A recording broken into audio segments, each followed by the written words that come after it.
Super star Mahesh బాబుకు టాలీవుడ్లోనే కాకుండా బాలీవుడ్లో కూడా ఓ రేంజ్లో ఫాలోయింగ్ ఉంది. దీపికా పదుకునే, కత్రినా కైఫ్ లాంటి వాళ్ళు మహేష్ని తెగ పొగిడేస్తూ ఉంటారు. మహేష్ బాబుకి అసలు సీజన్ స్టార్డమ్ వచ్చింది మాత్రం పూరి జగన్నాథ్ డైరెక్ట్ చేసిన పోకిరి మూవీ. ఆ మూవీ ఆ రోజుల్లోనే దాదాపు 50 కోట్లకు పైగా వసూలు చేసి ఆల్ టైమ్ రికార్డును సృష్టించింది. అంతేకాదు దాదాపు 7 భాషల్లో రీమేక్ చేయబడింది. పోకిరి తర్వాత మహేష్ బాబు రేంజ్ కూడా బానే పెరిగిందని చెప్పుకోవాలి. పోకిరి వరకు మహేష్ బాబు సినిమాకి ₹1 మాత్రమే తీసుకున్నాడు. కానీ పోకిరి తర్వాత 10 కోట్ల వరకు డిమాండ్ చేశాడు. ఇప్పుడైతే మహేష్ ప్రతి మూవీకి 20 కోట్లకు పైగా తీసుకుంటాడని సమాచారం. మహేష్ బాబు మూవీ ప్రొడ్యూసర్గా కూడా లాభాల బాట పట్టాడు.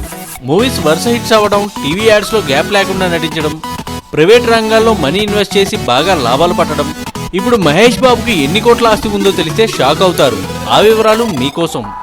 Mahesh annual income 52.3 crore, monthly income 5.5 crore, daily income 16,57,534, hourly income 78,230. ఇక మహేష్కు హైదరాబాద్లో 78 కోట్ల విలువ చేసే ఇల్లు కూడా ఉంది. ముంబైలో 25 కోట్ల విలువ చేసే 2 ఇల్లులు ఉన్నాయి. అలాగే మహేష్ బాబుకి పర్సనల్గా 1,500 కోట్ల రూపాయల ఆస్తి వరకు ఉంది.